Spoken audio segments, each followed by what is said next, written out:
First oil వేసుకొని అందులో కొంచెం ఉల్లిపాయలు వేసుకొని అందులో పసుపు కొద్దిగా సాల్ట్ వేసి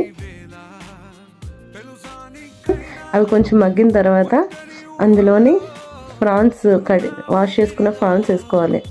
ప్రాన్స్ వేసి మూత పెట్టేసి హై ఫ్లేమ్లో ఒక 2 minutes ఉంచిన తర్వాత ఆయిల్ అంతా వచ్చాక అందులో బీరకాయ ముక్కలు వేసి హై ఫ్లేమ్లో ఒక 5 minutes ఉంచనివ్వాలి.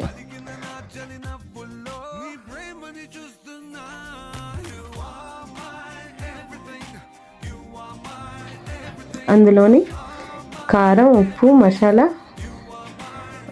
ధనియాల పొడి, జీలకర్ర పొడి అన్నీ వేసి మూత పెట్టేసి ఒక 10 minutes లో ఫ్లేమ్లో ఉంచుకోవాలి.